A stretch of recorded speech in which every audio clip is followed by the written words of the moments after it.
What's going on, Wolverine fans? Jack here, another episode of the Big and Bold College Football Show. And yes, of course, I'm talking about Michigan's dominant victory over Wisconsin. Michigan exacted its revenge on a Wisconsin team that has dominated the Wolverines the last 2 years. In a crazy season like 2021 that rivals even that of the insane 2007 college football season, Michigan has done something it hasn't done in over 20 years, which is beat Wisconsin in Madison. So this was a borderline historic win for the Wolverines. And on top of that, not only did they win in Madison for the first time in 20 years, but they are 5-0 for the first time since 2016. And Michigan has won its first game under Jim Harbaugh as an underdog. I know that sounds crazy, but yes, Michigan won its first game under Jim Harbaugh as an underdog. So there's a lot of points to talk about here, a few key things to go over. And thank you guys for listening. Hopefully you watched this game because this was probably Michigan's best road performance that I've seen under Jim Harbaugh. This was a phenomenal game for them. And don't get too hung up on the fact that Wisconsin was 1-2. Because Wisconsin lost 16-10 to what is now a 4th-ranked Penn State team. Michigan won 38-17. Both of those games were in Madison, Wisconsin, so I think that's a really interesting thing to make note of. But with that, the Wolverines are now 5-0 and ranked 9th in the country, which even exceeds my expectations for this season.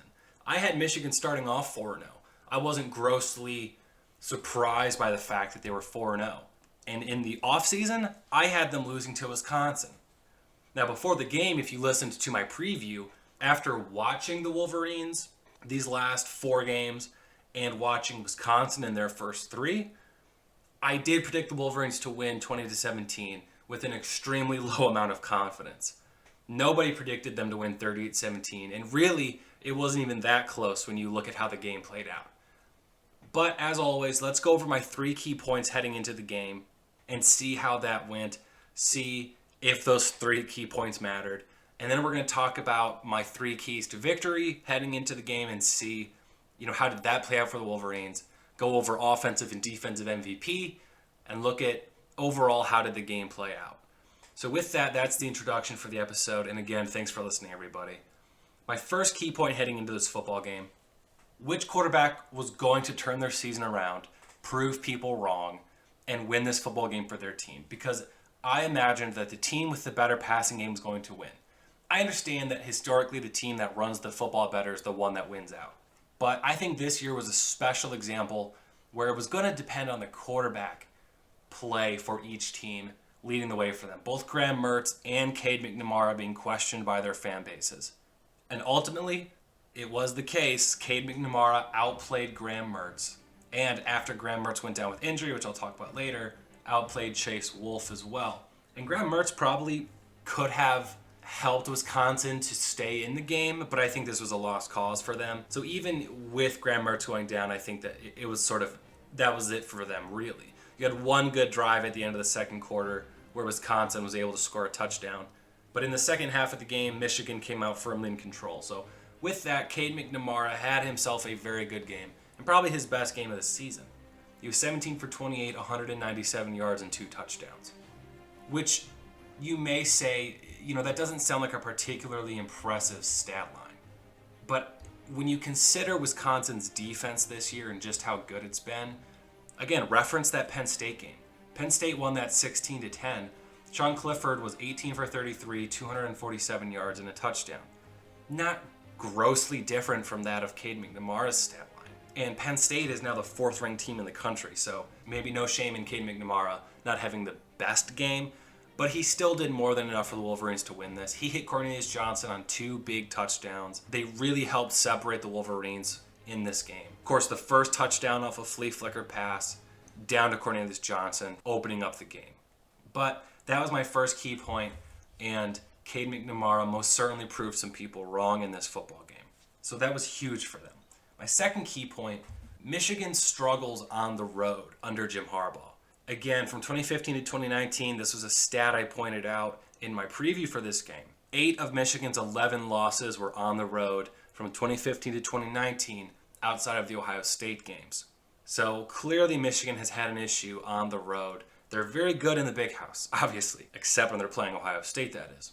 But Michigan defied the odds, as an underdog, went out and won this football game. In fact, if you watched the iconic jump around moment for Wisconsin, Michigan took part in that celebration, and I really don't think that team at all was affected by the road environment in Madison. And that gives you a lot of confidence moving forward when you think about the fact they got to go to Nebraska, to East Lansing to play Michigan State, and to what is very likely a whiteout in Happy Valley, Pennsylvania to play Penn State. So they were not really deterred by that crowd. My third key point was who's going to win out between Josh Gaddis and Jim Leonhard. Jim Leonhard, one of the best young defensive coordinators in college football right now, and Josh Gaddis, sort of a budding offensive coordinator for the Wolverines. This is year 3 for him now.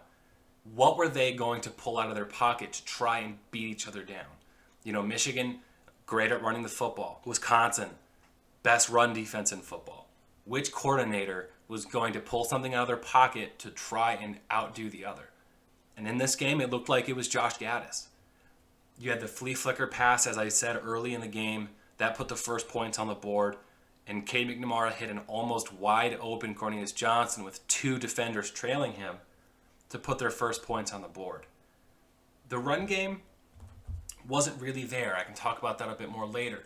But the run game really wasn't there for the Wolverines. They still ran it 44 times. Only 112 yards and a touchdown, though, on the ground, which is 2.5 yards a carry. But again, when you look at some of the rushing performances from the other teams that Wisconsin has played that gave them that number 1 run defense in the country, Penn State had 18 carries for 50 yards and a touchdown. That's only 2.5 yards a pop. And Noah Cain's a very talented running back there for the Nittany Lions. And then, of course, you can look at the Notre Dame game. Notre Dame has NFL caliber running backs. Williams only had 18 carries for 33 yards. On the day, Notre Dame had 32 carries for 9 yards. So they had absolutely no run game. So Michigan actually had a fairly impressive performance on the ground considering the opposition. But Josh Gaddis and Jim Harbaugh seemingly have found this blend of offensive strategy that they want to utilize. They're not going to try to be a spread offense. They want to be up-tempo, they want to run the football, and they want to run it a lot. They want to utilize the speed they have in their receiving core to really hurt opposing defenses and keep them on their toes. Because if they try to gear up to stop the run, you can send Blake Corum out wide and use his speed. You can use Roman Wilson or A.J. Henning and his speed. So they have this really nice blend of pounding the rock, but also being able to attack from the perimeter.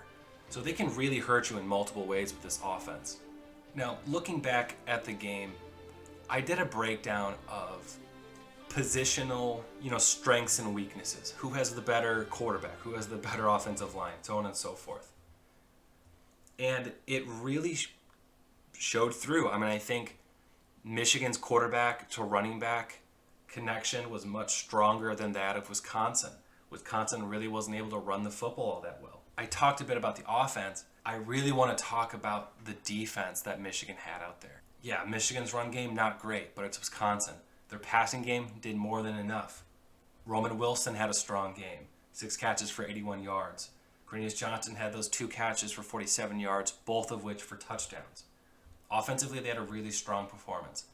But the defense is what I was really impressed with. We kind of expected Wisconsin's passing game to struggle a little bit. But Graham Mertz, before he went down with injury off of a killer tackle by Daxton Hill, he was 8 for 15, 115 yards and a touchdown. Majority of that coming at the end of the second quarter. That ended the first half, and the game was close, 13-10. But Wisconsin only had 32 carries for 43 yards, and they didn't get in the end zone on the ground. That's 1.3 yards a carry. They tried using multiple running backs to find room, and Michigan didn't give up anything on the ground. They challenged Wisconsin to beat them through the air, and Wisconsin couldn't do it. They absolutely could not do it. Their leading receiver had 54 yards and a touchdown. Again, that only came at the end of the second quarter. Overall, Michigan defensively was able to get 3 turnovers in the game, 2 fumbles and an interception, and they were able to sack the quarterback 6 times. Yes, 6 times on Wisconsin. Wisconsin's a team that runs the ball and always has a great offensive line.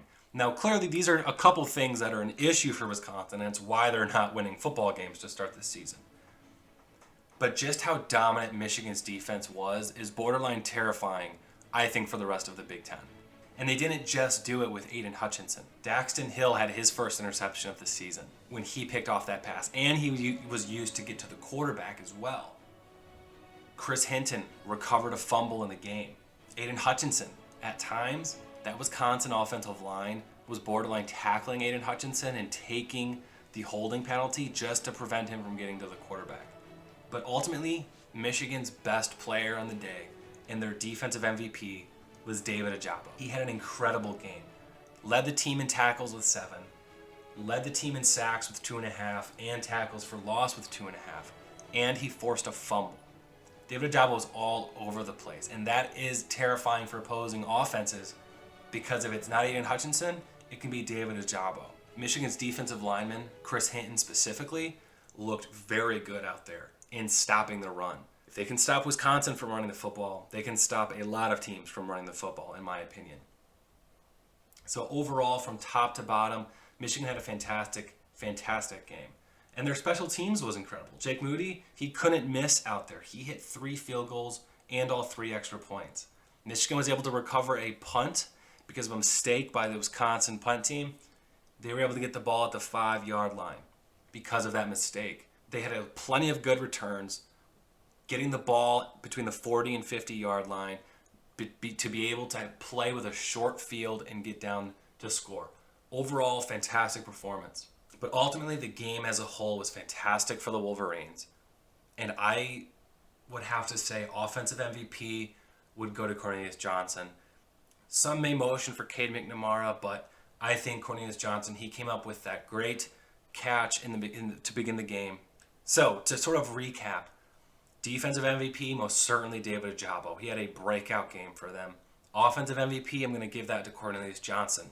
Some may motion for Cade McNamara, but he had a slow start to the game. Some miscommunication, some missed throws. Ultimately, though, he showed that he is still the starter for this team. And he wasn't sacked again, and he hasn't thrown an interception. He hasn't been sacked yet in his Michigan career, and he hasn't thrown an interception yet. Just phenomenal start. But I'm going to give it to Cornelius Johnson for offensive MVP. That second touchdown catch he had was really tough to make, but he got the foot down, left side of the end zone. Really just went out and made plays. Roman Wilson, though, really starting to come through for them as another option outside of Cornelius Johnson. His speed really has to be respected. And he led the team by a mile with 6 catches for 81 yards. So really impressive performance. And let's give a shout out too to J.J. McCarthy. He threw 1 pass in the game, but it was a touchdown pass to Dalen Baldwin. It was 56 yards on that 1 pass. So ultimately, from top to bottom, this team did fantastic. And you have to be really excited for them. Now moving forward, there are some obvious things that could go wrong for the Wolverines. For example, they only have 1 turnover on the season. And that 1 turnover was when 4th-string quarterback Alan Bowman came out and attempted 1 pass in garbage time against Wisconsin, which was for an interception. But how is the team going to respond to that adversity how's the team going to respond if Cade McNamara throws that first interception? If Blake Corum has that first fumble or whoever, how are they going to respond to that adversity? And second, again, Cade hasn't been sacked. He's had some hits, hasn't been sacked. What happens if they go out against Michigan State and they're just getting to the quarterback all day? Because so far, he really hasn't been able to take hits very well, if I'm being completely honest. It looks like he gets rattled and he feels it a little bit when he's out there. Notice that against Rutgers, notice that against Wisconsin. He still had a good game, but he gets rattled when he takes those hits in the pocket. So how will they respond to that? So there's a few clear things there that we're going to have to keep an eye on. But overall, A-plus performance for the team, in my opinion. Moving forward, looking at the Nebraska game, I'm going to have to give a short preview for that. I don't want this episode to go too long because I just wanted to give you guys my instant reaction to this game. But a lot of things to look at with this next Nebraska game. It's a night game on the road. Nebraska's looking for a big win against a top 10 team. They fought hard against Michigan State. They fought hard against Oklahoma. So Michigan's coming off of a very high emotion victory. They've really got to be careful in this game. They're only just now touching the surface of what they can be, and we're watching this team grow before our eyes. They don't want to stumble against Nebraska. So check out my next Wolverines video where I preview that game. It's going to be a quick preview. And thank you for listening, everybody. Let me know in the comments what you thought about this game. Are you still worried about Cade McNamara? Do you think that he should be benched for J.J. McCarthy? I personally don't think so. When you haven't thrown a turnover, you haven't taken a single sack. Part of that being just how fantastic Michigan's offensive line has been. But still, let me know in the comments what you thought about this game.